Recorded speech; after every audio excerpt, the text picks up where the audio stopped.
Hi hello ನಮಸ್ಕಾರ. ನಾನು Abhishek Sringeri.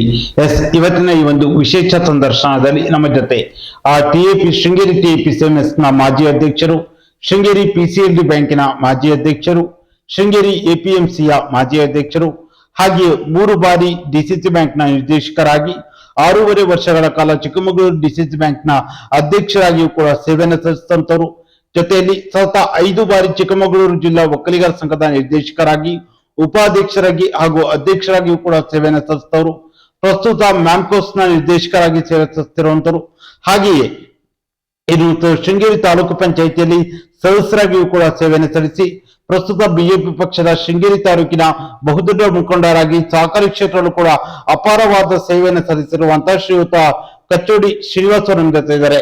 Sir, ಕಾರ್ಯಕ್ರಮಕ್ಕೆ ಅತ್ಯಂತ ಆತ್ಮೀಯ ಸ್ವಾಗತ. ಧನ್ಯವಾದಗಳು ಸರ್, ಹೇಗಿದ್ದೀರಾ? ಚೆನ್ನಾಗಿದ್ದೀವಿ. ಓಕೆ. ಶ್ರೀನಿವಾಸ್ ಅವರೇ, ಮೊದಲನೇದಾಗಿ ಈ ಹಿಂದೆ ಶೃಂಗೇರಿಯ TAPCMS ಅಲ್ಲಿ ಬಹುಶಃ 35-40 ವರ್ಷಗಳ ಹಿಂದೆ ನೀವು ಅಲ್ಲಿ ಅಧ್ಯಕ್ಷರಾಗಿ ಸೇವೆ ಸಲ್ಲಿಸಿದಂತವರು. ಶೃಂಗೇರಿ TAPCMS ನ ಅಧ್ಯಕ್ಷರಾಗಿ ನಿರ್ದೇಶಕರಾಗಿ ಶ್ರೀನಿವಾಸ್ ಅವರ ಕೊಡುಗೆ ಏನು? ಈಗ ಅವತ್ತಿನ ಸ್ಥಿತಿನಲ್ಲಿ ಬಹಳ ಹೀನಾಯ ಸ್ಥಿತಿನಲ್ಲಿ ಇತ್ತು ಶೃಂಗೇರಿ TAPCMS. ಮೊದಲ ಬಾರಿಗೆ ಈಗ ಅವತ್ತು KN ವೀರಪ್ಪಗೌಡರು ಶಾಸಕರಾಗಿದ್ರು. ಈಗ ನಾನು ವಿದ್ಯಾಭ್ಯಾಸ ಮುಗಿಸ್ಕೊಂಡು ಹಳ್ಳಿಗೆ ಹೋದ ನಂತರ ಅವ್ರು ಕರೆದು ಇದನ್ನೇನಾದ್ರೂ ಸ್ವಲ್ಪ ಶಕ್ತಿಯುತವಾಗಿ ಮಾಡಬೇಕು, ಅದರಿಂದ ಇದನ್ನ ಜವಾಬ್ದಾರಿ ವಹಿಸ್ಕ ಅಂತ ಹೇಳ್ಕೊಂಡು ಹೇಳಿ ಅವತ್ತು ಅವ್ರು ಜವಾಬ್ದಾರಿ ವಹಿಸಿದ್ರು. ಜವಾಬ್ದಾರಿ ವಹಿಸಿದಾಗ ಅವ್ರು ಏನ್ ನಿರೀಕ್ಷೆ ಮಾಡಿದ ಪ್ರಕಾರ ಸಕ್ರಿಯವಾಗಿ ಕೆಲಸ ಮಾಡಿ ಅದನ್ನ ಸ್ವಲ್ಪ ಲಾಭದ ಕಡೆ ಬರೋ ರೀತಿಯಲ್ಲಿ ಏನ್ ಮಾಡ್ಬೋದು ಅವೆಲ್ಲ ಕಾರ್ಯಕ್ರಮವನ್ನು ಹಾಕಿ ಕೆಲಸವನ್ನು ಮಾಡಿದೀವಿ.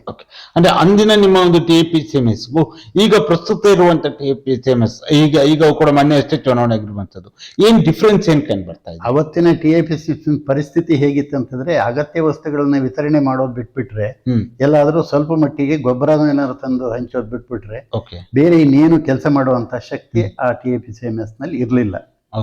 ಅವತ್ತು ಏನು ಈ ರೇಷನ್ನಿಗೋಸ್ಕರ ಸರ್ಕಾರದ ಯೋಜನೆ ಪ್ರಕಾರ ಭತ್ತ ಸಂಗ್ರಹಣೆ ಮಾಡುವಂತಹ ಯೋಜನೆ ಏನಿತ್ತು, ಅದನ್ನೊಂದು ಭತ್ತ ಸಂಗ್ರಹಣೆ ಮಾಡಿದ್ರಿಂದ ಸ್ವಲ್ಪ ಮಟ್ಟಿಗೆ ಆರ್ಥಿಕ ಸುಧಾರಣೆಗೆ ಬರ್ಲಿಕ್ಕೆ ಅವಕಾಶ ಆಯ್ತು ಅವತ್ತಿನ ದಿನದಲ್ಲಿ. ಹಾಗೆ ನೀವು ಈ ಹಿಂದೆ PCLD ಬ್ಯಾಂಕ್ ಶೃಂಗೇರಿಯಲ್ಲೂ ಕೂಡ ಅಧ್ಯಕ್ಷರಾಗಿ ನಿಮ್ಮದೇ ಆದ ರೀತಿಯಲ್ಲಿ ಅಪಾರವಾದ ಕೊಡುಗೆಯನ್ನು ನೀಡಿರುವಂತದ್ದು. ಆ PCLD ಬ್ಯಾಂಕಿನ ಅಧ್ಯಕ್ಷರಾದ ಸಂದರ್ಭದಲ್ಲಿ ಯಾವ ರೀತಿಯಾದ ಒಂದು ಕಾರ್ಯಚಟುವಟಿಕೆ, ಯಾವ ರೀತಿಯಾದ ಸರ್ವಿಸ್ ಅನ್ನು ಮಾಡ್ತಾ ಇದ್ದೀರಿ? ಈಗ PCLD ಬ್ಯಾಂಕಿನ ಅಧ್ಯಕ್ಷ ಆದ ಸಂದರ್ಭದಲ್ಲಿ ಯಾರು ರೈತರು ಸಾಲ ಕೇಳೋದಕ್ಕೆ ಬಂದಿದ್ದಾರೆ ಅವರಿಗೆಲ್ಲರಿಗೂ ಸಾಲ ಕೊಡಿಸುವಂತ ವ್ಯವಸ್ಥೆ ಮಾಡಿದ್ದೀವಿ. ಜೊತೆಗೆ ಅಂದು ಮೈಸೂರು ಡಿವಿಷನ್ ನಲ್ಲಿ ಬೆಸ್ಟ್ ಬ್ಯಾಂಕ್ ಶೃಂಗೇರಿ ಅಂತ ಹೇಳ್ಕೊಂಡು ಹೇಳಿ ಹೆಸರು ಪಡೆದಿತ್ತು. ಕಾರಣ ಏನು ಅಂತ ಹೇಳ್ಕೊಂಡು ಹೇಳಿದ್ರೆ, ಈ ಡಿವಿಷನ್ ನಲ್ಲಿ ಮೈಸೂರು ಡಿವಿಷನ್ ಏನಿದೆ, ಮೈಸೂರು ಡಿವಿಷನ್ ಅಲ್ಲಿ ಯಾವ ಬ್ಯಾಂಕು 98% ರಿಕವರಿ ಮಾಡಿರಲಿಲ್ಲ. ಶೃಂಗೇರಿ ಬ್ಯಾಂಕು 98% ರಿಕವರಿ ಮಾಡಿದ್ರಿಂದ ಈ ಡಿವಿಷನ್ ನಲ್ಲಿ ಬೆಸ್ಟ್ ಬ್ಯಾಂಕ್ ಒಂದು ಕಾಮನ್ ಕೇಡರ್ ಅಥಾರಿಟಿ ಅಂತ ಹೇಳ್ಕೊಂಡು ಹೇಳಿ SLD ಬ್ಯಾಂಕ್ ಎಂಪ್ಲಾಯೀಸ್ ನೇಮಕಾತಿ ಮತ್ತು ಟ್ರಾನ್ಸ್ಫರ್ಸ್ ಮತ್ತೊಂದು ಮಾಡೋದಕ್ಕೆ ಒಂದು CCI ಇತ್ತು. ಆ CCIಗೆ ಶೃಂಗೇರಿಯಿಂದ ಒಂದೊಂದು ಡಿವಿಷನ್ ಅಲ್ಲಿ ಒಂದೊಂದು ಬ್ಯಾಂಕ್, ಅದ್ರ ಪ್ರಕಾರ ಶೃಂಗೇರಿ PCLD ಬ್ಯಾಂಕ್ನ ಅಧ್ಯಕ್ಷರು CCI ಮೆಂಬರ್ ಆಗಿ ಕೆಲಸ ಮಾಡಿದ್ದೇನೆ. ಅಂದ್ರೆ ನೀವು ಅಧ್ಯಕ್ಷರಾಗಿದ್ದ ಸಂದರ್ಭದಲ್ಲಿ, ಅಂದ್ರೆ ಶೃಂಗೇರಿ PCLD ಬ್ಯಾಂಕಿನ ನೀವು ಅಧ್ಯಕ್ಷರಾದ ಸಂದರ್ಭದಲ್ಲಿ ಮೈಸೂರು ಡಿವಿಷನ್ ಬೆಸ್ಟ್ ಬ್ಯಾಂಕ್ ಅನ್ನೋ ಒಂದು ಇದು ಬಂದಿರುವಂತದ್ದು. ಹೌದು. ಅದೇ ರೀತಿಯಲ್ಲಿ ಆ PCLD ಬ್ಯಾಂಕ್ ಅಂತ ಬಂದಾಗ ನಂತರದ ದಿನಗಳಲ್ಲಿ ನೀವು ಯಾಕೆ ಆ ಒಂದು PCLD ಬ್ಯಾಂಕ್ ಕಡೆ ಹೆಚ್ಚಿನ ಒತ್ತನ್ನು ಕೊಟ್ಟಿಲ್ಲ? PCLD ಬ್ಯಾಂಕ್ ನಲ್ಲಿ ನಾನು ಕೆಲಸ ಮಾಡಿದ ನಂತರದಲ್ಲಿ ಬೇರೆ ಬೇರೆ ಕಡೆ ಕೆಲಸ ಮಾಡುವಂತ ಅವಕಾಶ ಸಿಕ್ಕಿದ್ರಿಂದ PCLD ಬ್ಯಾಂಕಿನ ಆ ನಂತರದಲ್ಲಿ ಮತ್ತೆ ಮರು ಸ್ಪರ್ಧೆ ಮಾಡಲಿಲ್ಲ ಅಲ್ಲಿ. ಅದೇ ರೀತಿಯಲ್ಲಿ ಶ್ರೀನಿವಾಸ್ ಅವರೇ, ಈಗ ಒಂದ್ ಕಡೆ PCLD ಆಯ್ತು, TAPCMS ಎಲ್ಲವೂ ಕೂಡ ಯಶಸ್ವಿಯಾಗಿ ನಿರ್ವಹಿಸಿದ್ರಿ. ಅದರ ಜೊತೆಯಲ್ಲಿ APMC ಶೃಂಗೇರಿಯ ಜವಾಬ್ದಾರಿ ಕೂಡ ನಿಮ್ಮ ಹೆಗಲಿಗೆ ಬರುತ್ತೆ. ನಿಮ್ಮ ಸರ್ಕಾರ ಬಂದ ಟೈಮಲ್ಲಿ ನೀವು ಕೂಡ APMC ಅಲ್ಲಿ ಅಧ್ಯಕ್ಷರಾಗಿ ಕೂಡ ಸೇವೆಯನ್ನು ಸಲ್ಲಿಸಿದ್ರಿ. ಆ APMC ಅಧ್ಯಕ್ಷರಾಗಿ ರೈತರಿಗಾಗಿರ್ಬೋದು, ಕೃಷಿಕರಿಗೆ ನಿಮ್ಮ ಒಂದು ಕೊಡುಗೆ ಏನು? ಈಗ ಅಲ್ಲಿ ಈಗ APMC ನಲ್ಲಿ ಏನಂತ ಹೇಳಿದ್ರೆ, ಏನಾದ್ರೂ ಮೇಲ್ಗಡೆಯಿಂದ ಹಣ ಬಂದಂತ ಸಂದರ್ಭದಲ್ಲಿ ಇದ್ರೆ ಅಭಿವೃದ್ಧಿ ಕೆಲಸಗಳನ್ನು ಮಾಡೋದಕ್ಕೆ ಅವಕಾಶ ಇತ್ತು. ಶೃಂಗೇರಿ ತಾಲೂಕಿನಲ್ಲಿ ಏನು ಈಗ ದುಡ್ಡು ಬರುತ್ತೆ ಅದನ್ನ ಎಲ್ಲಾ ನಿರ್ದೇಶಕರ ಗಮನಕ್ಕೆ ತಂದು ಅವ್ರವ್ರ ಏರಿಯಾದಲ್ಲಿ ಯಾವ್ದು ಅಗತ್ಯವಾಗಿ ಕೃಷಿಕರಿಗೆ ಮಾರುಕಟ್ಟೆಗೆ ಬರೋದಕ್ಕೆ ಅನುಕೂಲ ಆಗುವಂತ ರಸ್ತೆಗಳಿದೆ, ಆ ರಸ್ತೆಗಳ ಅಭಿವೃದ್ಧಿ ಮಾಡುವಂತಹ ಕೆಲಸ ಪ್ರಾರಂಭದಲ್ಲಿ ಮಾಡಿದೆ. ಆ ನಂತರದಲ್ಲಿ ಏನು ಯಾರಾದ್ರೂ ಕೃಷಿ ಕಾರ್ಮಿಕರು ಇರ್ಬೋದು, ಕೃಷಿಕರು ಇರ್ಬೋದು, ಆಕಸ್ಮಿಕವಾಗಿ ಏನಾದ್ರೂ ಹಾವು ಕಡ್ದಿದ್ದಿರ್ಬೋದು ಅಥವಾ ಕೃಷಿ ಕೆಲಸ ಮಾಡೋ ಸಂದರ್ಭದಲ್ಲಿ ಏನಾದ್ರೂ ಅಪಘಾತಗಳಾದಂಥ ಸಂದರ್ಭದಲ್ಲಿ ಅವರಿಗೆ ಸಹಾಯಧನ ಕೊಡಿಸುವಂಥ ಒಂದು ವ್ಯವಸ್ಥೆ 25,000 ರೂಪಾಯಿವರೆಗೂ ಕೊಡಿಸುವಂಥ ಒಂದು ಅವಕಾಶ ಇತ್ತು. ಅದನ್ನು ಆ ಸಂದರ್ಭದಲ್ಲಿ ಯಾರ್ಯಾರಿಗೆ ಅದಕ್ಕೆ ಅರ್ಹರಿದ್ದವರಿಗೆಲ್ಲರಿಗೂ ಆ ಸವಲತ್ತನ್ನು ಕೊಡಿಸುವಂಥ ಕೆಲಸ ಮಾಡಿದ್ದೀವಿ. ಅದೇ ರೀತಿಯಲ್ಲಿ ಸತತವಾಗಿ 3 ಬಾರಿ ಚಿಕ್ಕಮಗಳೂರು ಜಿಲ್ಲಾ DCC ಬ್ಯಾಂಕ್ ನಿರ್ದೇಶಕರಾಗುವ ಅವಕಾಶ ಕೂಡ ಬರುತ್ತೆ. ಯಾಕಂದ್ರೆ ಈಗ ತಾಲೂಕು ಸೊಸೈಟಿಗಳು ಅಥವಾ ಈ ಸೊಸೈಟಿಗಳು ಬೇರೆ, ಚಿಕ್ಕಮಗಳೂರು ಜಿಲ್ಲೆಗೆ ಹೋಗ್ಬೇಕಾದ್ರೆ ತುಂಬಾ ರೀತಿಯಾದ ಕಾಂಪಿಟೇಷನ್ ಕೂಡ ಇರುತ್ತೆ. DCC ಬ್ಯಾಂಕ್ ನಲ್ಲಿ ಸತತ 3 ಬಾರಿ 15 ವರ್ಷಗಳ ಕಾಲ ನಿರ್ದೇಶಕರಾಗಿ ನಿಮ್ಮ ಒಂದು ಸೇವೆ. ಈಗ DCC ಬ್ಯಾಂಕ್ ಅಧ್ಯಕ್ಷ ಆಗೋದಕ್ಕೂ ಮೂಲ ಕಾರಣ ಅಂತ ಹೇಳಿದ್ರೆ ಅದಕ್ಕೆ ನಾವು ಇವತ್ತು ಸ್ಮರಿಸ್ಕೋಬೇಕು ಶ್ರೀಯುತ ಗೋವಿಂದೇಗೌಡರನ್ನ. ಗೋವಿಂದೇಗೌಡರ ಅವಧಿನಲ್ಲಿ ನನ್ನನ್ನು DCC ಬ್ಯಾಂಕಿಗೆ ನಿರ್ದೇಶಕರಾಗಿ ಹೋಗೋದಕ್ಕೆ ಅವರು ಅವಕಾಶ ಮಾಡಿಕೊಟ್ರು. ಅವಕಾಶ ಮಾಡಿಕೊಟ್ಟ ಮೇಲೆ ಅವರು ಅಲ್ಲಿ ಅಧ್ಯಕ್ಷ ಆಗೋದಕ್ಕೆ ನನಗೆ ಅವಕಾಶ ಮಾಡಿಕೊಟ್ರು. ಅದು ಅವರ ಪೂರ್ಣ ಆಶೀರ್ವಾದದಿಂದ ಆಗಿದ್ಬಿಟ್ರೆ ಬರೀ ನನ್ನ ಶಕ್ತಿಯಿಂದನೇ ಆಗಿದ್ದೀನಿ ಅಂತ ಹೇಳಿ ನಾನು ಹೇಳ್ಕೊಟ್ರೆ ಅದು ಉತ್ಪ್ರೇಕ್ಷೆ ಆಗ್ತದೆ. ಆ ನಂತರದಲ್ಲಿ ಆ ಸಂದರ್ಭದಲ್ಲಿ ಜಿಲ್ಲಾ ಸಹಕಾರ ಕೇಂದ್ರ ಬ್ಯಾಂಕ್ ಏನಿತ್ತು ಅದು ಸ್ವಲ್ಪ ಎಡವಟ್ಟಿನ ಸಂದರ್ಭ ಇತ್ತು. ತರೀಕೆರೆನಲ್ಲಿ ಒಂದು ಬಿಲ್ಡಿಂಗ್ ಕಟ್ಟಿದ್ರು. ಬಿಲ್ಡಿಂಗ್ ಕಟ್ಟಿದ್ದು ಸೆಂಟ್ರಿಂಗ್ ತೆಗೆದ ದಿವಸನೇ ಆ ಬಿಲ್ಡಿಂಗ್ ಕುಸಿದೋಯ್ತು. ಅದು ರಾಜ್ಯ ಮಟ್ಟದಲ್ಲಿ ಭಾರಿ ಚರ್ಚೆ ಆಯ್ತು.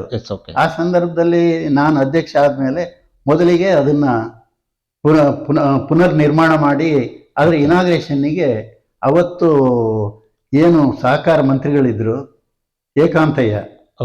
ಏಕಾಂತಯ್ಯನವ್ರನ್ನ ಕರೆಸಿ ಅದನ್ನ ಇನಾಗ್ರೇಷನ್ ಮಾಡೋ ಸಂದರ್ಭದಲ್ಲಿ ನಾವೆಲ್ಲ ಅವ್ರ ಹತ್ರ ರಿಕ್ವೆಸ್ಟ್ ಮಾಡ್ಕೊಂಡಾಗ ನಮ್ಗೇನಾದ್ರೂ ಕೊಡುಗೆ ಕೊಡಬೇಕು ಅಂತ ಹೇಳಿದವಾಗ ಆ ಸಂದರ್ಭದಲ್ಲಿ ಈ ಜಿಲ್ಲೆಗೆ ಒಂದು ವಿಶೇಷ ಕೊಡುಗೆ ಕೊಟ್ಟರು ಅವರು. ಹೆಸರು ಮರ್ತಿದ್ದೀನಿ. ಎಲ್ಲ ಸಹಕಾರ ಸಂಘಗಳನ್ನ ಪುನಶ್ಚೇತನ ಮಾಡೋದಕ್ಕೆ ಈಗ ವಿಶೇಷವಾದ ಅಭಿವೃದ್ಧಿ ಕಾರ್ಯಕ್ರಮ ಅಲ್ಲಿ ಅವರಿಗೆ ಅವಶ್ಯಕತೆ ಇರ್ತಕ್ಕಂಥ ಏನೇ ಸವಲತ್ತು ಇರ್ಬೋದು, ವಾಹನ ಇರ್ಬೋದು ಅಥವಾ ಇನ್ಯಾವುದೇ ಸವಲತ್ತು ಬೇಕಾದ್ರೆ ಆ ಸವಲತ್ತನ್ನ ಸಬ್ಸಿಡಿ ರೇಟ್ ಮೇಲೆ ಕೊಡುವಂಥದ್ದು. ಅದರಲ್ಲಿ ಚಿಕ್ಕಮಗಳೂರು, ಮೂಡಿಗೆರೆ ಮತ್ತು ಶೃಂಗೇರಿ 3 TAPCMSಗಳಿಗೆ ಆ ಯೋಜನೆಯಲ್ಲಿ ಒಂದೊಂದು ಲಾರಿಗಳನ್ನ ಅಗತ್ಯ ವಸ್ತುಗಳನ್ನ ವಿತರಣೆ ಮಾಡುವಂತ ಕೆಲಸ ಇದಕ್ಕೆಲ್ಲ ಉಪಯೋಗ ಆಗುತ್ತೆ. ಬೇರೆ ಪ್ರೈವೇಟ್ ಲಾರಿಗಳನ್ನ ನಂಬಿ ತರೋದಕ್ಕೆ ಕಷ್ಟ ಆಗುತ್ತೆ ಅನ್ನೋದು ಕಾರಣಕ್ಕೋಸ್ಕರ ಈ 3 PCLD ಬ್ಯಾಂಕ್ TAPCMSಗಳಿಗೆ ಅವತ್ತಿನ ಇದರಲ್ಲಿ ಆ ಯೋಜನೆಯಲ್ಲಿ ಒಂದೊಂದು ಲಾರಿ ಕೊಡಿಸಿದ್ದು. ಎಲ್ಲ ಸಹಕಾರ ಸಂಘಗಳಿಗೂ ಸುಮಾರು ಒಂದು 5 ಲಕ್ಷ ರೂಪಾಯಿವರೆಗೂ ಅವ್ರವ್ರ ಕೇಳಿದ್ದ ಸವಲತ್ತನ್ನ ಏನು ಅವ್ರು ಕೇಳ್ತಾರೆ ಆ ಸವಲತ್ತನ್ನು ಕೊಡಿಸೋದಕ್ಕೆ ಆ ಯೋಜನೆಯಲ್ಲಿ ಸಬ್ಸಿಡಿನಲ್ಲಿ ಸಹಾಯ ಮಾಡಿದ್ರು. ಅಂದ್ರೆ DCC ಬ್ಯಾಂಕ್ ನ ಅಧ್ಯಕ್ಷರಾಗಿ ಇನ್ನೂ ಕೂಡ ನೆನ್ಪಿಟ್ಕೊಳ್ಳುವಂತ ಒಂದು ಕೆಲಸವನ್ನ ಮೆಲುಕು ಹಾಕಿದ್ರೆ, ಅಂದ್ರೆ ನೀವು ಅಧ್ಯಕ್ಷರಾಗಿ ನಿರ್ದೇಶಕರಾಗಿ ಸೇರ್ತಾ ಸಂದರ್ಭದಲ್ಲಿ ಈ ದಿನವೂ ಕೂಡ ಈ ಒಂದು ಕೆಲಸವನ್ನ ನಾನು ನೆನ್ಪು ಮಾಡ್ಕೊಳ್ತೀನಿ. ಇದು ಈಗಲೂ ಕೂಡ ಜನರಿಗೆ ಅನುಕೂಲ ಆಗ್ತಾ ಇದೆ. ಅಂದ್ರೆ ನೀವು ಅಧ್ಯಕ್ಷರ ಸಂದರ್ಭದಲ್ಲಿ ಮಾಡಿರುವಂತಹ ಆ ಒಂದು ಕೆಲಸ ಯಾವುದು? ಅದನ್ನ ಅವತ್ತಿನ ದಿನದಲ್ಲಿ ಸರ್ಕಾರದ ಯೋಜನೆಗಳಲ್ಲಿ ಏನೇನು ಸವಲತ್ತು ಬರುತ್ತೆ ಆ ಸವಲತ್ತುಗಳನ್ನ ಸಂಬಂಧಪಟ್ಟ ಎಲ್ಲ ಕೃಷಿಕರಿಗೆ ಕೊಡಿಸುವಂತ ಕೆಲಸ. ಅವತ್ತು ಸಾಲ ಮನ್ನಾ ಯೋಜನೆ ಬಂತು. ಸಾಲ ಮನ್ನಾ ಯೋಜನೆ ಬಂದಾಗ ಕೂಡ ಹೆಚ್ಚು ಆಸಕ್ತಿ ವಹಿಸಿ ಅದರಲ್ಲಿ ಯಾರೇ ಫಲಾನುಭವಿಗಳಿದ್ರು ಅವರೆಲ್ಲರಿಗೂ ಅದನ್ನು ತಲುಪಿಸುವಂತ ಕೆಲಸ ಮಾಡಿದ್ದೀವಿ. ಅದು ಇವತ್ತು ಕೂಡ ಅನೇಕ ಜನ ಅದನ್ನ ನೆನ್ಪಿಟ್ಕೊಂಡು ಇವತ್ತು ನೆನೆಸ್ತಾರೆ. ಅದರ ಜೊತೆಲಿ ಜಿಲ್ಲಾ ಒಕ್ಕಲಿಗರ ಸಂಘದ ನಿರ್ದೇಶಕರಾಗಿ ಸತತವಾಗಿ ನೀವು ಅದರಲ್ಲಿ ಏನು ಕೆಲವೊಂದ್ಸರಿ ಅವಿರೋಧವಾಗಿ ಆಯ್ಕೆ ಆಗ್ತಾರೆ, ಇನ್ನೊಂದ್ಸರಿ ಚುನಾವಣೆಯನ್ನು ಕೂಡ ಆಯ್ಕೆ ಆಗ್ತಾರೆ. 5 ಬಾರಿ ನಿರ್ದೇಶಕರಾಗಿ, ಉಪಾಧ್ಯಕ್ಷರಾಗಿ, ಅಧ್ಯಕ್ಷರಾಗಿಯೂ ಕೂಡ ಸೇವೆಯನ್ನು ಸಲ್ಲಿಸುವಂತ ಅವಕಾಶ ನಿಮ್ಗೆ ಒದಗಿ ಬರುತ್ತೆ. ಒಕ್ಕಲಿಗರ ಸಂಘದ ಅಧ್ಯಕ್ಷರಾಗಿ, ನಿರ್ದೇಶಕರಾಗಿ ನಿಮ್ಮ ಒಂದು ಸಮುದಾಯಕ್ಕೆ ನಿಮ್ಮ ಒಂದು ಅವಧಿಯಲ್ಲಿ ನೀವು ನೀಡಿರುವಂತಹ ಒಂದು ಅದ್ಭುತ ಕೊಡುಗೆ ಏನು? ಈಗ ನಾನು ಶೃಂಗೇರಿ ತಾಲೂಕಿನಿಂದ ಮೊದಲ ಬಾರಿಗೆ ಚುನಾವಣೆಯಲ್ಲಿ ಗೆದ್ದು ಆ ನಂತರ 4 ಬಾರಿ ಅನ್ಕಂಟೆಸ್ಟ್ ಆಗಿ ನಾನು ಚುನಾಯಿತನಾಗಿದ್ದೀನಿ. ಮೊದಲ ಬಾರಿ ಗೆದ್ದಂತ ಸಂದರ್ಭದಲ್ಲೇ ಹಳಸೆ ಶಿವಣ್ಣನವರು ಅಧ್ಯಕ್ಷರಾದವಾಗ ನಾನು ಉಪಾಧ್ಯಕ್ಷರಾಗಿ ಕೆಲಸ ಮಾಡಿದ್ದೀನಿ. ಆ ನಂತರದಲ್ಲಿ ನಾನು ಅಧ್ಯಕ್ಷ ಆದವಾಗ ಈಗ ಏನು ಅಧ್ಯಕ್ಷರಿದ್ದಾರೆ ಈ ರಾಜಶೇಖರ್ ಉಪಾಧ್ಯಕ್ಷರಾಗಿದ್ದರು. ಆ ನಂತರ ಆ ಸಂದರ್ಭದಲ್ಲಿ ಅನೇಕ ಜನಪರ ಕಾರ್ಯಕ್ರಮಗಳನ್ನು ಮಾಡ್ಕೊಂಡಿದ್ದೀವಿ. ಇವತ್ತು ಒಂದೇ ಕಲ್ಯಾಣ ಮಂಟಪ ಇತ್ತು. ಒಂದು ಕಲ್ಯಾಣ ಮಂಟಪದಲ್ಲಿ ಸ್ವಲ್ಪ ಎಲ್ಲ ಏನು ಕಾರ್ಯಕ್ರಮಗಳನ್ನ ಮಾಡೋದಕ್ಕೆ ಒಂದೇ ಕಲ್ಯಾಣ ಮಂಟಪದಲ್ಲಿ ಸಾಧ್ಯ ಆಗ್ತಿರ್ಲಿಲ್ಲ. ಅದರಿಂದ ಇದು ಸ್ವಲ್ಪ ಕಾಸ್ಟ್ಲಿ ಆಗ್ತದೆ, ಇದಕ್ಕಿಂತ ಕಡಿಮೆ ವೆಚ್ಚದಲ್ಲಿ ಆಗುವಂತ ಒಂದು ಕಲ್ಯಾಣ ಮಂಟಪ ಬೇಕು ಅಂತ ಇಟ್ಕೊಂಡು ಸರ್ವಸದಸ್ಯ ಸಭೆಯಲ್ಲಿ ಕೆಲವರು ಅಭಿಪ್ರಾಯ ಪಟ್ಟಿದ್ರ ಮೇಲೆಗೆ ಶೃಂಗೇರಿಯಲ್ಲಿ ಏನು ಆದಿಚುಂಚನಗಿರಿ ಪಕ್ಕದಲ್ಲಿ ಒಂದು ಕಲ್ಯಾಣ ಮಂಟಪ ಹೊಸದಾಗಿ ಏನಾಗಿದೆ ಅದು ನಮ್ಮ ಅವಧಿನಲ್ಲಿ ನಾವು ಮಾಡಿರ್ತಕ್ಕಂಥ ಕಲ್ಯಾಣ ಮಂಟಪ. ಅದು ಒಂದು ಪರ್ಮನೆಂಟ್ ಆಗಿ ಇವತ್ತಿಗೂ ನೆನಪಿಡುವಂತ ಒಂದು ಕಾರ್ಯಕ್ರಮ. ಓಕೆ. ಅದೇ ರೀತಿಯಲ್ಲಿ ನೀವು ಸಹಕಾರಿ ಕ್ಷೇತ್ರದ ಒಂದು ಭಾಗ ಆದ್ರೆ ನೀವು ಸಾರ್ವಜನಿಕ ಚುನಾವಣೆಯಲ್ಲಿ ಕೂಡ ಸ್ಪರ್ಧೆಯನ್ನು ಮಾಡ್ತೀರಾ. ಶೃಂಗೇರಿ ತಾಲೂಕು ಪಂಚಾಯತಿಯ ಸದಸ್ಯರಾಗಿ ಕೂಡ ಸೇವೆ ಸಲ್ಲಿಸುವಂತ ಒಂದು ಅವಕಾಶ ಕೂಡ ನಿಮ್ಗೆ ಒದಗಿ ಬರುತ್ತೆ. ಈ ರಾಜಕೀಯ ಕ್ಷೇತ್ರದ ಆಸಕ್ತಿ ಆಗಿರ್ಬೋದು, ತಾಲೂಕು ಪಂಚಾಯತಿಯ ಸದಸ್ಯರಾಗಿ ನಿಮ್ಮ ಒಂದು ಅವಧಿಯಲ್ಲಿ ಆಗಿರುವಂತಹ ಕೆಲಸಗಳಿವೆ. ತಾಲೂಕು ಪಂಚಾಯತಿ ಮೊದಲ ತಾಲೂಕು ಪಂಚಾಯತಿನಲ್ಲಿ ನಾನು ಸದಸ್ಯನಾಗಿ ಆಯ್ಕೆಯಾದೆ. ಅವತ್ತು ರಿಸರ್ವೇಶನ್ ನಲ್ಲಿ ಅಧ್ಯಕ್ಷನಾಗಿ ನನಗೆ ಅವಕಾಶ ಕೊಡಬೇಕು ಅಂತ ಹೇಳಿದ ಸಂದರ್ಭದಲ್ಲಿ ರಿಸರ್ವೇಶನ್ ಅಲ್ಲಿ ತಪ್ಪೋಯ್ತು. ರಿಸರ್ವೇಶನ್ ತಪ್ಪೋದಾವಾಗ ಬೇರೆಯವರನ್ನ ಅಧ್ಯಕ್ಷರು ಮಾಡಿ ನಾನು ಉಪಾಧ್ಯಕ್ಷರಾಗುವ ಅಂತ ಹೇಳಿ ಇವನ್ ಗೋವಿಂದೇಗೌಡರು ಕೂಡ ಬಾರಿ ಹೇಳಿದ್ರು. ಇಲ್ಲ ನೀವು ಹೇಳ್ತೀರಿ, ಇವತ್ತು ನಾನು DC ಬ್ಯಾಂಕ್ ಅಧ್ಯಕ್ಷ ಆಗಿ ಇದ್ದವನು ತಾಲೂಕ್ ಪಂಚಾಯತಿ ಉಪಾಧ್ಯಕ್ಷ ಆಗೋದು ನನ್ನ ಕಾನ್ಸಿಯಸ್ ಹೋಗ್ತಾ ಇಲ್ಲ, ಆದ್ರಿಂದ ಇದನ್ನ ಬೇರೆಯವ್ರನ್ನ ಮಾಡೋಣ ಅಂತ ಬೇರೆಯವರಿಗೆ ಅವಕಾಶ ಕೊಟ್ಟಿದ್ದೀವಿ ಬಿಟ್ಬಿಟ್ರೆ ನಾನು ಅದನ್ನ ಸ್ವೀಕಾರ ಮಾಡಲಿಲ್ಲ. ಅಂದು ಬಹುಶಃ ಇಡೀ ತಾಲೂಕ್ ಪಂಚಾಯತಿ ಆ 5 ವರ್ಷದ ಅವಧಿನಲ್ಲಿ ಮೇಜರ್ ಆಗಿ ಯಾರೇ ಅಧ್ಯಕ್ಷರಾಗ್ಲಿ ಯಾರೇ ಉಪಾಧ್ಯಕ್ಷರಾಗ್ಲಿ ತಾಲೂಕ್ ಪಂಚಾಯತಿ ಪೂರ್ಣ ಪ್ರಮಾಣದಲ್ಲಿ ಏನು ಆಗ್ಬೇಕು ಅಂತ ನಾವು ನಿರೀಕ್ಷೆ ಮಾಡ್ತಿದ್ದು ಆ ಕೆಲಸನ ನಾನು ಹೇಳ್ದಂಗೆ ಆಗಿದೆ ಅಂತ ಹೇಳಿ ನನಗೆ ಆ ತೃಪ್ತಿ ಇದೆ. ಓಕೆ. ಅದೇ ರೀತಿಯಲ್ಲಿ ನಿಮಗೆ ಪ್ರಸ್ತುತ ನೀವೀಗ ಹಿಂದೆ 1.5 ವರ್ಷಗಳ ಹಿಂದೆ ನಡೆದಂತ ಮ್ಯಾಮ್ಕೋಸ್ ಚುನಾವಣೆಯಲ್ಲಿ ಸ್ಪರ್ಧೆಯನ್ನ ಮಾಡ್ತೀರಾ. ರೋಚಕವಾದ ಗೆಲುವನ್ನು ಕೂಡ ಕಂಡಿರುವಂತ ಪ್ರಸ್ತುತ ನೀವೀಗ ಮ್ಯಾಮ್ಕೋಸ್ ನ ಡೈರೆಕ್ಟ್ ಆಗಿದ್ದೀರಾ. ಮ್ಯಾಮ್ಕೋಸ್ ಅಂತ ಬಂದಾಗ ಅಡಿಕೆಯಲ್ಲಿ ಮೇನ್ ಪ್ರಮುಖವಾದ ಪಾತ್ರವನ್ನು ವಹಿಸುತ್ತೆ. ಅಡಿಕೆ ಬೆಳೆಗಾರರು ಯಾವ ರೀತಿಯಾದ ಸಂಕಷ್ಟವನ್ನು ಎದುರಿಸ್ತಾ ಇದ್ದಾರೆ ಅನ್ನುವಂಥದ್ದು ಒಬ್ಬ ಸ್ವತಃ ಅಡಿಕೆ ಬೆಳೆಗಾರರಾಗಿ ನಿಮಗೂ ಕೂಡ ಅದರ ಅನುಭವ ಇದೆ. ಆ ಮ್ಯಾಮ್ಕೋಸ್ ನಿರ್ದೇಶಕರಾಗಿ ಅಡಿಕೆ ಬೆಳೆಗಾರರಿಗೆ ನಿಮ್ಮ ಒಂದು ಕೊಡುಗೆ ಏನು? ಈಗ ಕಳೆದ ಸಾಲಿನಲ್ಲಿ ಅಡಿಕೆಗೆ ಈಗ ಒಂದು ಹಳದಿ ಎಲೆ ರೋಗ ಇರ್ಬೋದು, ಎಲೆ ಚುಕ್ಕೆ ರೋಗದಿಂದಾಗಿ ಮಲೆನಾಡು ಭಾಗದ ಏನು ಪರಂಪರಾಗತವಾಗಿ ಅಡಿಕೆ ಬೆಳೆಯುವ ಪ್ರದೇಶ ಇತ್ತು ಮಲೆನಾಡು, ಅದರಲ್ಲಿ ಹೆಚ್ಚು ತೊಂದರೆಗಳಾದವು. ಆ ತೊಂದರೆಗಳಾದಂತ ಸಂದರ್ಭದಲ್ಲಿ ಇದಕ್ಕೆ ಏನಾದ್ರೂ ಪರಿಹಾರ ಕಂಡುಕೊಳ್ಳೇಬೇಕು ಅಂತ ಹೇಳಿ ಆಡಳಿತ ಮಂಡಳಿ ಚರ್ಚೆ ಮಾಡಿದಂತ ಸಂದರ್ಭದಲ್ಲಿ ಈಗ ಹೊಸದಾಗಿ ಒಂದು ಬೆಂಗಳೂರಿನಲ್ಲಿ ರಿಸರ್ಚ್ ಇನ್ಸ್ಟಿಟ್ಯೂಷನ್ ಅನ್ನು ನೋಡಿ ಅದಕ್ಕೆ ಎಲ್ಲ ಅಡಿಕೆ ಬೆಳೆಗಾರರ ಪ್ರತಿನಿಧಿಸುವಂತ ಸಹಕಾರ ಸಂಘಗಳೇನಿದಾವೆ ಅವುಗಳನ್ನೆಲ್ಲ ಒಟ್ಟುಗೂಡಿಸಿ ಸುಮಾರು 2 ಕೋಟಿ ರೂಪಾಯಿಯನ್ನ ಖರ್ಚು ಮಾಡಿ ಇದ್ರ ಬಗ್ಗೆ ರಿಸರ್ಚ್ ಮಾಡಿ ಇದಕ್ಕೊಂದು ಪರಿಹಾರ ಕಾಣಬೇಕು ಅಂತ ಹೇಳಿ ಈಗಾಗಲೇ ಮ್ಯಾಮ್ಕೋಸ್ ನಿಂದನೂ 30 ಲಕ್ಷ ರೂಪಾಯಿ ವಂತಿಗೆಯನ್ನು ಕೊಟ್ಟಿದ್ದೀವಿ ಅದಕ್ಕೆ. ಓಕೆ. ಅಂದ್ರೆ ಈ ಅಡಕೆ ಬೆಳೆಗಾರರ ಪ್ರಮುಖವಾದ ಸಮಸ್ಯೆ ಅಂದ್ರೆ ಈಗ ಒಂದು ಹಳದಿ ರೋಗ, ಎಲೆ ಚುಕ್ಕಿ ರೋಗದಿಂದ ಈ ಒಂದು ಸಮಸ್ಯೆನ ಎದುರಿಸ್ತಿರುವಂತದ್ದು.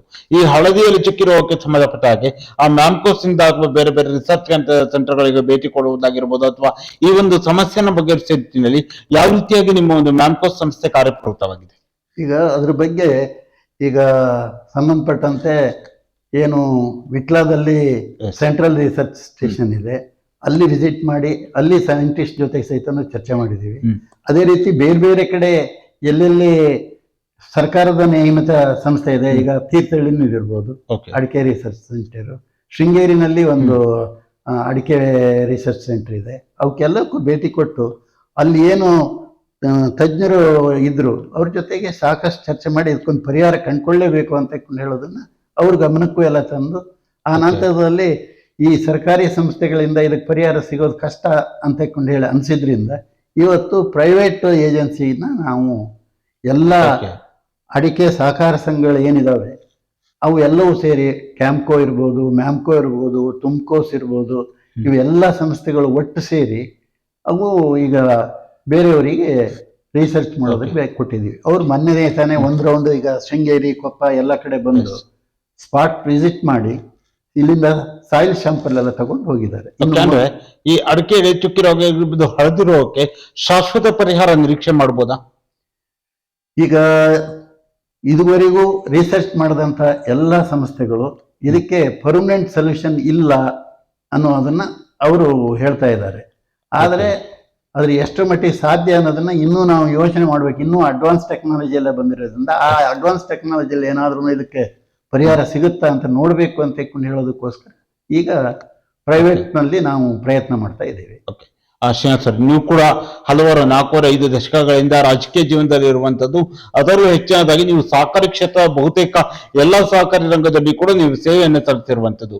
ಅದು PCMS, PCLD ಆಗಿರ್ಬೋದು, APMC, DCC ಬ್ಯಾಂಕ್ ಎಲ್ಲದರಲ್ಲೂ ಕೂಡ ಸೇವೆಯನ್ನು ಸಲ್ಲಿಸಿದ್ದೀವಿ. ವ್ಯವಸಾಯ ಸೇವಾ ಸಹಕಾರ ಸಂಘಗಳು ಕೂಡ ಕೆಲಸ ಮಾಡಿದ್ದೀನಿ. ನೆಮ್ಮಾರ್ ವ್ಯವಸಾಯ ಸೇವಾ ಸಹಕಾರ ಸಂಘದಲ್ಲಿ 2 ಅವಧಿನಲ್ಲಿ ಕೆಲಸ ಮಾಡಿದ್ದೀನಿ. ಓಕೆ ಅದ್ರ ಶೃಂಗೇರಿ ಶಾರದಾ ಸಹಕಾರ ಸಂಘದಲ್ಲೂ ಕೂಡ 1 ಅವಧಿನಲ್ಲಿ ಕೆಲಸ ಮಾಡಿದ್ದೀನಿ. ಓಕೆ, ಯಾಕೆ ನಿಮ್ಮ ಸುದೀರ್ಘವಾದ ಅನುಭವ ಇರುವಂತದ್ದು.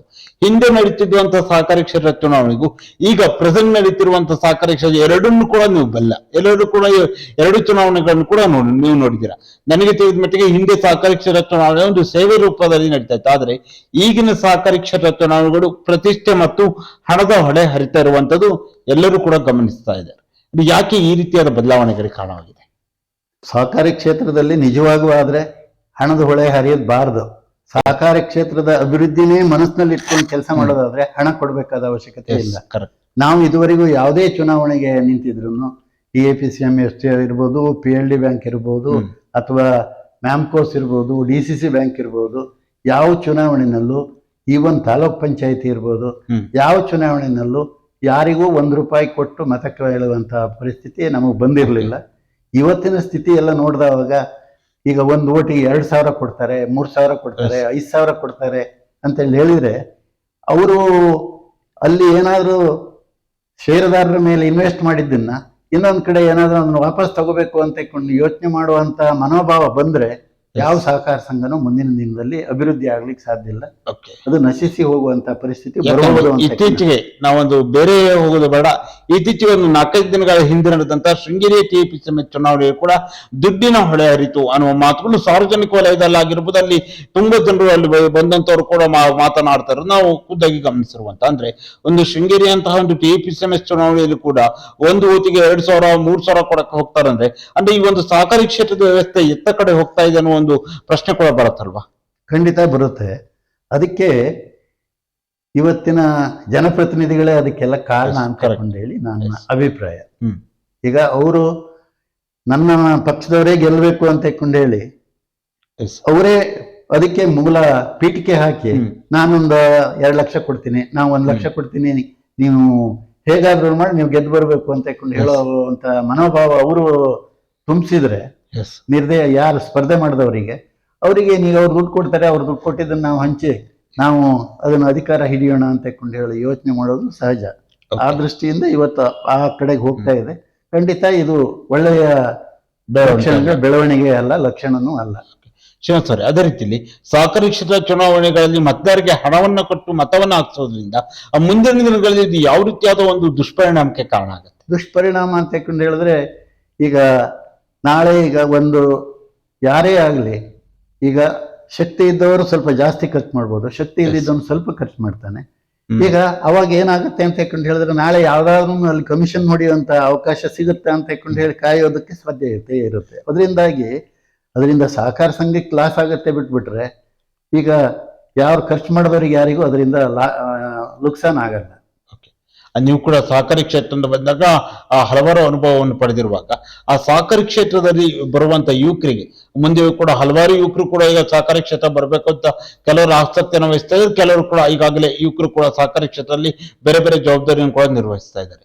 ಯುವಕರಿಗೆ ಯಾವ ರೀತಿಯಾದ ಮಾಹಿತಿಯನ್ನು ಕೊಡಬಹುದು? ಸಹಕಾರಿ ಕ್ಷೇತ್ರದಲ್ಲಿ ಪ್ರಾಮಾಣಿಕತೆ ಮತ್ತು ಪಾರದರ್ಶಕತೆ ಎರಡು ತುಂಬಾ ಅವಶ್ಯಕತೆ ಇದೆ. ಈಗ ಹಣ ಖರ್ಚು ಮಾಡಿ ಬಂದವಾಗ ಅದೊಂದು ಕೆಟ್ಟ ಸಂಪ್ರದಾಯ ಆಗಬಾರ್ದು ಅನ್ನೋ ದೃಷ್ಟಿಯಿಂದ ಏನಿದ್ರು ಅವರ ಅರ್ಹತೆ ಯೋಗ್ಯತೆ ಮೇಲೆ ಮಾತ್ರ ಅವರ ನೇಮಕ ಆದ್ರೆ ಖಂಡಿತ ಸಹಕಾರ ಸಂಸ್ಥೆ ಉತ್ತಮ ಆಗ್ತದೆ. ಇಲ್ಲೇ ಇದ್ರೆ ದಿನದಿಂದ ದಿನಕ್ಕೆ ಸಹಕಾರ ಸಂಸ್ಥೆಗಳು ಕುಗ್ಗೋದಕ್ಕೆ ನಶಿಸೋದಕ್ಕೆ ಸಾಧ್ಯ ಆಗ್ತದೆ ಅಂತ ಹೇಳಿ ನನಗೆ ಅನ್ಸುತ್ತೆ. ಓಕೆ, ಸರಿ.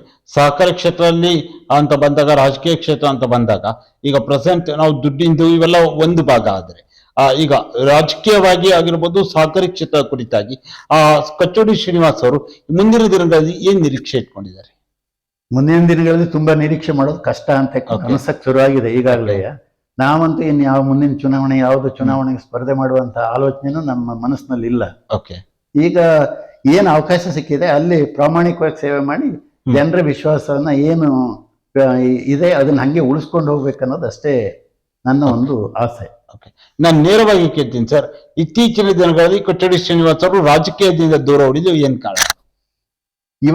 ಹಿಂದಿನ ಪರಿಸ್ಥಿತಿನಲ್ಲಿ ರಾಜಕೀಯವಾಗಿ ಪ್ರಾಮಾಣಿಕವಾಗಿ ಸರ್ವಿಸ್ ಮಾಡಿದ್ರೆ ರೆಕಗ್ನಿಷನ್ ಸಿಗುವಂತ ಅವಕಾಶ ಇತ್ತು. ಇತ್ತೀಚಿನ ದಿನಗಳಲ್ಲಿ ಏನಾಗಿದೆ ಅಂತ ಹೇಳಿದ್ರೆ ರಾಜಕೀಯದಲ್ಲಿ ಪ್ರಾಮಾಣಿಕತೆಗೆ ಅವಕಾಶ ಕಡಿಮೆ ಆಗ್ತಾ ಇದೆ.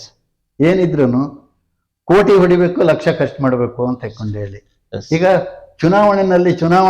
ಚುನಾವಣೆಯಲ್ಲಿ ಸ್ಪರ್ಧೆ ಮಾಡಿದವರು ಒಂದು 25 ಕೋಟಿ 50 ಕೋಟಿ ಖರ್ಚು ಮಾಡಿದ್ರೆ, ಈಗ ಅವ್ರ ಆಸ್ತಿ ಮನೆಗಿಂತನೂ ಜಾಸ್ತಿ ಅವ್ರು ಖರ್ಚು ಮಾಡೋದವಾಗ ಅದನ್ನ ಎಲ್ಲಾದ್ರೂ ಬೇರೆ ಕಡೆಯಿಂದ ಅವರು ಅದನ್ನ ತುಂಬಿಸ್ಕೋಬೇಕಾದ ಪರಿಸ್ಥಿತಿ ಬರ್ತದೆ. ಅದಕ್ಕೆ ಮತದಾರರು ಇದರಲ್ಲಿ ಪಾಲ್ದಾರರಾಗಿದ್ದಾರೆ. ಖಂಡಿತ ಮತದಾರರು ಕೂಡ ಇದನ್ನ ಅರ್ಥ ಮಾಡಿಕೊಂಡು ಮುಂದಿನ ದಿನಗಳಲ್ಲಾದ್ರೂ ಯಾವುದೇ ರೀತಿಯ ಆಮಿಷಕ್ಕೆ ಒಳಗಾಗದೇನೆ ಯಾರು ಅರ್ಹ ಅಭ್ಯರ್ಥಿ ಇದ್ದಾರೆ ಅಂಥವ್ರನ್ನ ನೇಮಕ ಮಾಡ್ತಾ ಬಂದ್ರೆ ಬಹುಶಃ ಮುಂದಿನ ದಿನಗಳಲ್ಲಿ ಇದು ಸ್ವಲ್ಪ ಸುಧಾರಣೆ ಆಗಕ್ಕೆ ಸಾಧ್ಯ. ಇಲ್ಲೇ ಇದ್ರೆ ದಿನದಿಂದ ದಿನಕ್ಕೆ ಇದು ಇನ್ನೂ ನಶಿಸಿ ಜಟಿಲವಾಗ್ತಾ ಹೋಗುತ್ತೆ.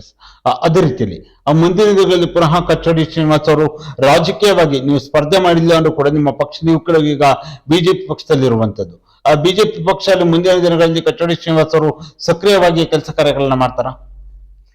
ನಮ್ಮ ಹತ್ರ ಶಕ್ತಿ ಇರುವಷ್ಟು ದಿವಸ ಆ ಪಕ್ಷಕ್ಕೋಸ್ಕರ ನನ್ನ ಕರ್ತವ್ಯನ ನಾನು ಮಾಡ್ತೀನಿ. ನಿಮ್ಮ ಹಾಗೂ ಮಾಜಿ ಸಚಿವರಾಗಿರುವಂತಹ DN ಜೀವರಾಜ್ ಅವರ ನಡುವಿನ ಒಡನಾಟ ಯಾವ ರೀತಿಯಾಗಿದೆ? ಅಲ್ಲ, ಅದು ಮೊದಲಿಂದನೂ ಅವರು 2ನೇ ಸರಿ ಸ್ಪರ್ಧೆ ಮಾಡಿದಾಗ್ಲಿಂದನೂ ಅವ್ರ ಜೊತೆ ಕೆಲಸ ಮಾಡಿದ್ದೀನಿ. ಬಹುಶಃ ನಾನ್ ನೋಡ್ದಂಗೆ ಗೋವಿಂದೇಗೌಡರ ನಂತರದಲ್ಲಿ ಈ ಕ್ಷೇತ್ರದಲ್ಲಿ ಅಭಿವೃದ್ಧಿ ಮಾಡಬೇಕು ಅಂತ ಹೇಳ್ಕೊಂಡು ಹೆಚ್ಚು ಕಾಳಜಿ ವಹಿಸಿ ಅಭಿವೃದ್ಧಿ ಮಾಡಿದವರು ಅಂತ ಹೇಳ್ಕೊಂಡು ಹೇಳಿದ್ರೆ ಜೀವರಾಜ್ ಅವರೇ. ಅವರ ಅವಧಿನಲ್ಲಿ ಈ ಕ್ಷೇತ್ರದಲ್ಲಿ ಇರ್ತಕ್ಕಂಥ ರಸ್ತೆಗಳನ್ನ ತಗೊಳ್ಳಿ ಅಥವಾ ಬೇರೆ ಯಾವುದೇ ಕೆಲಸ ಕಾರ್ಯಗಳನ್ನು ತಗೊಂಡ್ರೆ, ಈಗ ಇಷ್ಟು 3 ಅವಧಿನಲ್ಲಿ ಅವರು ಚುನಾಯಿತರಾಗಿ ಗೆದ್ದಿದ್ರು, ಮಂತ್ರಿಗಳಾಗಿದ್ರು, ಅದ ಚೀಫ್ ವಿಪ್ ಆಗಿದ್ರು, ಅಷ್ಟೆಲ್ಲ ರಾಜಕೀಯ ಕಾರ್ಯದರ್ಶಿ, ಮುಖ್ಯಮಂತ್ರಿಗಳ ರಾಜಕೀಯ ಕಾರ್ಯದರ್ಶಿಗಳಾಗಿದ್ರು, ಅಷ್ಟೆಲ್ಲ ಆಗಿದ್ರು ಅವರಿಗೆ ಒಂದೇ ಒಂದು ಕರಪ್ಷನ್ ಚಾರ್ಜಸ್ ಇವತ್ತಿನವರೆಗೂ ಬಂದಿಲ್ಲ. ಈಗ ಅದರ ಅರ್ಥ ಏನು? ಪ್ರಾಮಾಣಿಕವಾಗಿ ಸರ್ವಿಸ್ ಮಾಡಿದ್ರೆ ಜನ ನಂಬ್ತಾರೆ ಅಂತ ಹೇಳ್ಕೊಂಡು ಹೇಳೋದಕ್ಕೋಸ್ಕರ ಪ್ರಾಮಾಣಿಕವಾಗಿ ಸೇವೆ ಮಾಡಿದ್ದಾರೆ. ಅದು ಎಷ್ಟು ಮಟ್ಟಿಗೆ ಸಫಲರಾಗಿದ್ದಾರೆ ಅನ್ನೋದು ತಾವೇ ಹೇಳ್ಬೇಕು. ಅಂದ್ರೆ ಅವ್ರು ನೀವು ಹೇಳಿದ್ರೆ ಅವರು ಸೇವೆನ ಪ್ರಾಮಾಣಿಕವಾಗಿ ಮಾಡಿದ್ರು ಅನ್ನೋ ಮಾತನ್ನ ಹೇಳಿದ್ರಿ. ಅವರು ಮಾಡಿರುವಂತಹ ಪ್ರಾಮಾಣಿಕ ಸೇವೆಗೆ ಮುಂದಿನ ದಿನಗಳಲ್ಲಿ ಮತ್ತೊಮ್ಮೆ ಅವಕಾಶ ಸಿಗುವ ನಿರೀಕ್ಷೆ ಇದೆಯಾ ನಿಮ್ಗೆ? ಈಗ ಈ ಕ್ಷೇತ್ರದ ಅಭಿವೃದ್ಧಿ ದೃಷ್ಟಿಯಿಂದ ನೋಡಿದ್ರೆ, ಇತ್ತೀಚಿನ ದಿನಗಳಲ್ಲಿ ವಿದ್ಯಮಾನಗಳನ್ನು ನೋಡಿದ್ರೆ ಜೀವರಾಜ್ ಅಂತವರ ಅವಶ್ಯಕತೆ ಈ ಕ್ಷೇತ್ರದಲ್ಲಿ ಇದೆ. ಹಿಂದೆ 2 ಅವಧಿನಲ್ಲೂ 1 ಅವಧಿನಲ್ಲಿ 1800 ಮತಗಳ ಅಂತರದಿಂದ ಸೋತಿದ್ದಾರೆ. ಈಗ ಮೊನ್ನೆ ಇದರಲ್ಲಿ ಇವಾಗ ಕೋರ್ಟ್ ನಲ್ಲಿ ಅದು ಏನಾಗ್ತದೆ ಏನಂತ ಹೇಳಲಿಕ್ಕೆ ಆಗುದಿಲ್ಲ. ಬರೀ 150 ಮತಗಳ ಅಂತರದಲ್ಲಿ ಅವರು ಸೋತಿದ್ದಾರೆ ಅಂತ ಹೇಳ್ಕೊಂಡು ಹೇಳಿ ಅಂದಿನ ಚುನಾವಣಾಧಿಕಾರಿಗಳು ಘೋಷಣೆ ಮಾಡಿದ್ದಾರೆ. ಈಗ ಕೋರ್ಟ್ ನಲ್ಲಿ ಈಗ ಜುಲೈ 23ನೇ ತಾರೀಕಿಗೆ ಮತ್ತೆ ಹೋಗಿದೆ ಕೇಸು. ಆ 23ನೇ ತಾರೀಕು ಏನಾದ್ರೂ ದೈವಬಲ ಇವರಿದ್ದು ನ್ಯಾಯ ಇವರೇ ಪರವಾಗಿದ್ದರೆ, ನ್ಯಾಯ ಸಿಕ್ಕಿದ್ರೆ ಇನ್ನು ಮುಂದಿನ ದಿನಗಳಲ್ಲಿ ಇನ್ನೂ ಹೆಚ್ಚು ನ್ಯಾಯ ಸಿಗುವ ನಿರೀಕ್ಷೆ ಇದೆಯಾ ನಿಮಗೆ? ಖಂಡಿತ ಇದೆ. ಈಗ ಇಲ್ಲೇ ಇದ್ರೆ ಚುನಾವಣೆ 2ನೇ ಸರಿ ಮರು ಎಣಿಕೆ ಆದಂತ ಸಂದರ್ಭದಲ್ಲಿ ಈಗ ಅವರು ಇವರಿಗೆ ಚುನಾಯಿತರಾಗಿದ್ದೀರಿ ಅಂತ ಹೇಳ್ಕೊಂಡು ಹೇಳಿ ಪತ್ರ ಕೂಡ ಅವಶ್ಯಕತೆ ಇರಲಿಲ್ಲ. ಇವರು ಏನು ವಿಧಾನಸಭೆನಲ್ಲಿ ಹೋಗಿ ಪ್ರಮಾಣ ವಚನ ಸ್ವೀಕಾರ ಮಾಡಿದ್ದಾರೆ ಅಂತ ಹೇಳ್ಕೊಂಡು ಹೇಳಿದ್ರೆ ಅಲ್ಲಿಗೆ 90% ಇವ್ರ ಪರ ಇದೆ ಅಂತ ಹೇಳ್ಕೊಂಡು ಹೇಳಿ ಅನ್ಸುತ್ತೆ.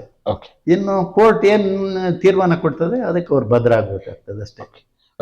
ಸರಿ, ಸುದೀರ್ಘವಾದ ರಾಜಕೀಯ ಜೀವನ ಬಹುಶಃ 1970-72 ಸಂದರ್ಭದಿಂದ ಹಿಡಿದು 2026ರವರೆಗೂ ಕೂಡ ನೀವು ಸಕ್ರಿಯವಾಗಿ ರಾಜಕೀಯ ಸಹಕಾರಿ ಕ್ಷೇತ್ರದಲ್ಲಿ ತೊಡಗಿಸಿಕೊಂಡಿರುವಂತದ್ದು. ಒಂದು ಬಾರಿ ನಿಮ್ಮ ಸಂಪೂರ್ಣವಾದ ಜರ್ನಿಯನ್ನ ಈ ದಿನಕ್ಕೆ ಮೆಲುಕಾಕಿ ನೋಡಿದ್ರೆ ಎಷ್ಟು ಖುಷಿ ಆಗುತ್ತೆ? ಇಲ್ಲ, ನನಗೆ ಎಲ್ಲಾ ಸಂದರ್ಭದಲ್ಲೂ ಸೊಸೈಟಿಗಳಲ್ಲಿ ಕೆಲಸ ಮಾಡಿದ್ದಾಗ್ಲಿ, TAPCMS ಇರ್ಲಿ, PLD ಬ್ಯಾಂಕ್ ಇರ್ಲಿ, DCC ಬ್ಯಾಂಕ್ ಇರ್ಲಿ, APMC ಇರ್ಲಿ, ಅಥವಾ ಗ್ರಾಮ ಪಂಚಾಯತಿ ಇರ್ಲಿ, ತಾಲೂಕ್ ಪಂಚಾಯತಿ ಇರ್ಲಿ, ಜಿಲ್ಲಾ ಸಹಕಾರ ಕೇಂದ್ರ ಬ್ಯಾಂಕ್ ಇರ್ಬೋದು, ಜಿಲ್ಲಾ ಸಹಕಾರ ಕೇಂದ್ರ ಬ್ಯಾಂಕಿನ ಅಧ್ಯಕ್ಷನಾಗಿ 1 ಟರ್ಮ್ ಫುಲ್ ನಾನು ಏನು ಅಧ್ಯಕ್ಷರಿಗೆ ಸೇವೆ ಅಲ್ಲ, ಇದ್ರ ಎಕ್ಸೆಪ್ಟಿವ್ ಮೆಂಬರ್ ಆಫ್ ಜಿಲ್ಲಾ ಪಂಚಾಯತಿ ಕೂಡ 1 ಟರ್ಮ್ ಫುಲ್ DC ಬ್ಯಾಂಕ್ ಅಧ್ಯಕ್ಷ ಆಗಿ ನಾನು ನಿರ್ವಹಿಸಿದ್ದೀನಿ. ಹಂಗಾಗಿ ರಾಜಕೀಯ ಕ್ಷೇತ್ರದಲ್ಲಿ ನಾನು ಪ್ರಾಮಾಣಿಕವಾಗಿ ಇದ್ದಿದ್ರಿಂದ ನನಗೆ ಸಾಕಷ್ಟು ಅವಕಾಶ ಸಿಕ್ಕಿದೆ. ಅವಕಾಶನ ಸದುಪಯೋಗ ಮಾಡ್ಕೊಂಡಿದ್ದೀನಿ. ಅದ್ರ ಬಗ್ಗೆ ಸಂಪೂರ್ಣ ತೃಪ್ತಿ ಇದೆ. ಅಂದ್ರೆ ರಾಜಕೀಯ ಸಹಕಾರಿ ಕ್ಷೇತ್ರದಲ್ಲಿ ಕಚೇರಿ ಶ್ರೀನಿವಾಸ್ ಅವರು ಸಲ್ಲಿಸಿರುವ ಸೇವೆ ವೈಯಕ್ತಿಕವಾಗಿ ನಿಮಗೆ ಆತ್ಮತೃಪ್ತಿ ಇದೆಯಾ? ಖಂಡಿತ ಇದೆ. ಖುಷಿಯೂ ಇದೆ. ಸರ್, ಕೊನೆಯದಾಗಿ ನಿಮ್ಮ ಒಂದು ಸುದೀರ್ಘವಾದ ರಾಜಕೀಯ ಸಹಕಾರಿ ಜೀವನದ ಕುರಿತಾಗಿ ಈಗಿನ ಪೀಳಿಗೆಗಾಗಿರ್ಬೋದು ಅಥವಾ ಈಗಿನ ಯುವಕರಿಗೆ ನಿಮ್ಮ ಪಕ್ಷದ ಕಾರ್ಯಕರ್ತರ ಮುಖಂಡರಿಗೆ ಏನ್ ಹೇಳಕ್ ಬಯಸ್ತೀರಾ? ಪ್ರತಿಯೊಬ್ಬರು ಪ್ರಾಮಾಣಿಕವಾಗಿ ಸೇವೆ ಮಾಡಿದ್ರೆ ಖಂಡಿತ ಅವರನ್ನ ಗುರುಸುವಂತ ಅವಕಾಶ ಸಿಗುತ್ತೆ. ಜನ ಗುರುಸ್ತಾರೆ. ನನಗೆ ಇವನ್ ಸಹಕಾರಿ ರತ್ನ ಪ್ರಶಸ್ತಿ ಕೂಡ ಕಳೆದ ಬಾರಿ ಕೊಟ್ಟಿದ್ದಾರೆ. ಓಕೆನಾ ಸರ್, ಆ ಸಹಕಾರಿ ರತ್ನ ಪ್ರಶಸ್ತಿಯ ಕುರಿತಾಗಿ ಹೇಳೋದಾದ್ರೆ ಆ ಒಂದು ಪ್ರಶಸ್ತಿಗೆ ನೀವು ಸಹಕಾರಿ ಕ್ಷೇತ್ರದಲ್ಲಿ ಸಲ್ಲಿಸಿರುವಂತಹ ಹಲವಾರು ಸೇವೆಗಳನ್ನ ಗೊತ್ತಿತ್ತು, ಆ ಒಂದು ಪ್ರಶಸ್ತಿಯನ್ನು ನಿಮ್ಗೆ ನೀಡಿರುವಂತದ್ದು, ಆ ಒಂದು ಪ್ರಶಸ್ತಿ ಬಂದಿರುವಂತದ್ದು ನಿಮ್ಮ ಜವಾಬ್ದಾರಿಯನ್ನು ಇನ್ನಷ್ಟು ಹೆಚ್ಚು ಮಾಡಿದೆ. ಖಂಡಿತ ಏನು ಜವಾಬ್ದಾರಿ ಜಾಸ್ತಿ ಆಗಿದೆ ಅಂತ ಹೇಳಿದ್ರೆ ಪ್ರಾಮಾಣಿಕತೆಗೆ ಎಲ್ಲಿ ಗುರುತಿಸುವಂತ ಅವಕಾಶ ಸಿಗುತ್ತೆ ಅದು ಗುರುತಿಸಿದ್ದಾರೆ. ಮುಂದೆನೂ ಕೂಡ ನಾನು ಸಹಕಾರಿ ಕ್ಷೇತ್ರದಲ್ಲಿರೋರು ಪ್ರಾಮಾಣಿಕವಾಗಿ ಸೇವೆ ಮಾಡಿದ್ರೆ ಅವರಿಗೂ ಗುರುತಿಸುವಂತ ಅವಕಾಶ ಸಿಗುತ್ತೆ, ಅವರಿಗೂ ಕೂಡ ಸಹಕಾರ ರತ್ನ ಸಿಗುತ್ತೆ ಅಂತ ಹೇಳಿ ನಾನು ನಿರೀಕ್ಷೆ ಮಾಡ್ತೇನೆ. ಆ ಸಹಕಾರ ರತ್ನ ಪ್ರಶಸ್ತಿಯನ್ನು ಹೊರತುಪಡಿಸಿ ಬೇರೆ ಯಾವೆಲ್ಲ ಪ್ರಶಸ್ತಿಗಳು ನಿಮ್ಮ ಒಂದು ಸುದೀರ್ಘವಾದ ಸೇವೆಗೆ ಬಂದಿರುವಂತದ್ದು? ಅದು ಅನೇಕ ಪ್ರಶಸ್ತಿಗಳು ಈಗ ಲಯನ್ಸ್ನವ್ರು ಗುರುತಿಸಿದ್ದಾರೆ. ಅದೇ ರೀತಿ ಶೃಂಗೇರಿ JCBM ಕಾಲೇಜ್ ಟ್ರಸ್ಟ್ ಏನಿದೆ, ಟ್ರಸ್ಟ್ ನಲ್ಲಿ ಕೂಡ ನಾನು ಟ್ರಸ್ಟಿಯಾಗಿ ಕೆಲಸ ಮಾಡಿದ್ದೀನಿ. ಇವತ್ತು ಕೂಡ ಹಳೆ ವಿದ್ಯಾರ್ಥಿ ಸಂಘದಲ್ಲಿ ಅಧ್ಯಕ್ಷನಾಗಿ ಗೌರವ ಅಧ್ಯಕ್ಷನಾಗಿ ಕೆಲಸ ಮಾಡಿದ್ದೀನಿ. ಎಲ್ಲಾ ಸಂದರ್ಭದಲ್ಲೂ ಅವಕ್ಕೆಲ್ಲ ಅವಕಾಶ ಸಿಕ್ಕಿದ್ರೆ ನಮ್ಮ ಪ್ರಾಮಾಣಿಕತೆಗೆ ಸಿಕ್ಕಿರುವಂತ ಗೌರವ ಬಿಟ್ಬಿಟ್ರೆ ಬೇರೆ ಇನ್ನೇನಲ್ಲ. ಆದ್ರಿಂದ ಅದರಲ್ಲಿ ಸಂಪೂರ್ಣವಾದ ತೃಪ್ತಿ ಇದೆ. ಸರ್, ಇದುವರೆಗೂ ಈ ಒಂದು ವಿಶೇಷವಾದ ಸಂದರ್ಶನದಲ್ಲಿ ಭಾಗವಹಿಸಿ TAPCMS ನ ಅಧ್ಯಕ್ಷರಾಗಿ ನಿಮ್ಮ ಒಂದು ಸೇವೆ ಆಗಿರ್ಬೋದು, APMC ಅಧ್ಯಕ್ಷರಾಗಿ ನಿಮ್ಮ ಒಂದು ಕೊಡುಗೆ, ಹಾಗೆಯೇ PCL ಬ್ಯಾಂಕ್ ನ ಅಧ್ಯಕ್ಷರಾಗಿ ನೀವು ಮಾಡಿರುವಂತಹ ಸೇವಾ ಕಾರ್ಯಗಳಾಗಿರ್ಬೋದು, DCC ಬ್ಯಾಂಕ್ ನಲ್ಲಿ 3 ಬಾರಿ ನಿರ್ದೇಶಕರಾಗಿ 6.5 ವರ್ಷಗಳ ಕಾಲ ಅಧ್ಯಕ್ಷರಾಗಿ ನಿಮ್ಮ ಒಂದು ಕೊಡುಗೆ, ಜಿಲ್ಲಾ ಒಕ್ಕಲಿಗರ ಸಂಘದ ನಿರ್ದೇಶಕರಾಗಿ 5 ಬಾರಿ, ಆಮೇಲೆ ಅಧ್ಯಕ್ಷರಾಗಿ ಉಪಾಧ್ಯಕ್ಷರಾಗಿ ನಿಮ್ಮ ಸಮುದಾಯಕ್ಕೆ ನಿಮ್ಮ ಒಂದು ಕೊಡುಗೆ ಆಗಿರ್ಬೋದು, ತಾಲೂಕು ಪಂಚಾಯತಿಯ ಸದಸ್ಯರಾಗಿ ನೀವು ಮಾಡಿರುವಂತಹ ಅಭಿವೃದ್ಧಿ ಕಾರ್ಯಗಳಾಗಿರ್ಬೋದು, ಅದರ ಜೊತೆಯಲ್ಲಿಯೇ ಬೇರೆ ಬೇರೆ ಪಕ್ಷದಲ್ಲಿ ಬಿಜೆಪಿ ಪಕ್ಷದಲ್ಲಿ ಪ್ರಸ್ತುತ ಗುರುತಿಸಿಕೊಂಡು ಸಕ್ರಿಯವಾಗಿ ಕಾರ್ಯಚಟುವಟಿಕೆಗಳಲ್ಲಿ ಭಾಗವಹಿಸುವ ವಿಚಾರ ಆಗಿರ್ಬೋದು, ಹಾಗೆಯೇ ಏನು ಈ ಹಿಂದೆಯೂ ಕೂಡ ಹಲವಾರು ಸಂಘ ಸಂಸ್ಥೆಗಳು ನಿಮಗೆ ನೀಡುವಂತಹ ಪ್ರಶಸ್ತಿಗಳ ವಿಚಾರ ಆಗಿರ್ಬೋದು, ಸಹಕಾರಿ ರತ್ನ ಎನ್ನುವಂತಹ ರಾಜ್ಯ ಮಟ್ಟದ ಪ್ರಶಸ್ತಿಯನ್ನು ಪಡೆದ ವಿಚಾರ ಆಗಿರ್ಬೋದು, ಎಲ್ಲ ವಿಚಾರಗಳ ಕುರಿತಾಗಿ ಸುದೀರ್ಘವಾದ ಚರ್ಚೆಯಲ್ಲಿ ಭಾಗವಹಿಸಿದ್ದಕ್ಕಾಗಿ ನಮ್ಮ ಸೇರಿ ಸಮಾಚಾರ ತಂಡದ ವತಿಯಿಂದ ನಿಮಗೆ ಹೃತ್ಪೂರ್ವಕ ಧನ್ಯವಾದಗಳು.